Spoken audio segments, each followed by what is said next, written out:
Certains individus burkinabés parmi les habitants émeux ont été surpris en flagrant délit en complicité avec des groupes terroristes.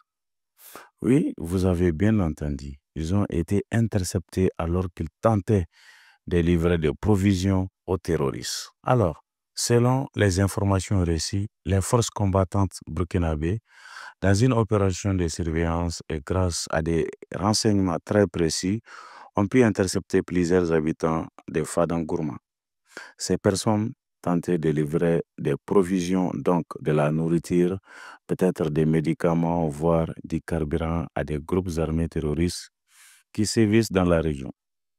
Ils ont été arrêtés avant même de parvenir à destination et ils sont accusés de complicité directe avec les ennemis de la nation. Mais ce qui choque le plus, ce n'est pas juste l'acte lui-même, c'est la motivation de ces individus.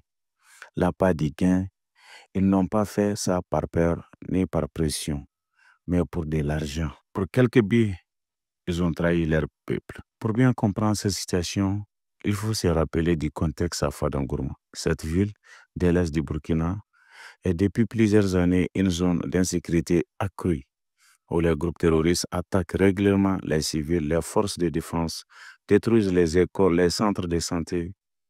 Les populations y vivaient dans la peur, dans le manque, parfois isolées du reste du monde. Et dans ce chaos, certains en profitent. Il y a des réseaux qui se créent, des trafics organisés entre complices et groupes armés. Mais est-ce que c'est une excuse pour trahir son peuple? Est-ce que c'est une excuse pour trahir son pays? Est-ce qu'on peut comprendre cela comme une forme de survie? Ou bien faut-il appeler ça donc de la pire trahison? Moi, personnellement, je vous l'ai dit sur Mamsis TV, c'est une honte. Quand on vit dans un pays où les peuples souffrent, où des enfants ne peuvent plus aller à l'école à cause du terrorisme, comment peut-on oser aider ceux qui détruisent tout? Est-ce que l'argent a plus de valeur que la vie humaine? Est-ce qu'un sac de riz vaut plus que l'avenir d'un village entier? Ce genre d'actes sapent le moral des soldats sur le terrain, des volontaires pour la défense de la patrie. Et surtout, il prolonge la guerre. Et ici, je parle aussi aux autorités. Il faut renforcer le contrôle, mais surtout, il faut gagner la bataille de la conscience. Car si certains habitants se retournent contre leur propre communauté, c'est qu'il y a un travail à faire au niveau social, économique et moral. À vous qui m'écoutez, que vous soyez au Burkina, au Mali, au Niger ou ailleurs, posez-vous cette question. Si vous étiez dans la même situation, que ferez-vous? Est-ce que vous choisirez l'argent ou bien la dignité, le courage, la résistance?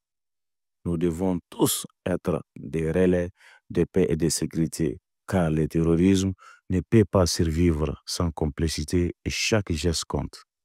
Informez vos proches, sensibilisez vos villages et refusez d'être les outils des ennemis de votre pays. Les amis, c'était Mahamsi TV avec cette analyse exclusive. C'est l'affaire de Fadangourma, une affaire choquante mais qui doit nous réveiller tous. Si vous avez aimé cette vidéo, abonnez-vous, partagez et surtout, dites-moi en commentaire ce que vous pensez. Il faut punir sévèrement ces complices ou il faut-il chercher à les éradiquer. Je vous lis encore, restons debout, unis, car c'est ensemble qu'on vaincra l'ennemi, pas en les nourrissant. Merci à tous et à très bientôt pour une nouvelle vidéo d'actualité africaine sur Mahamsis TV.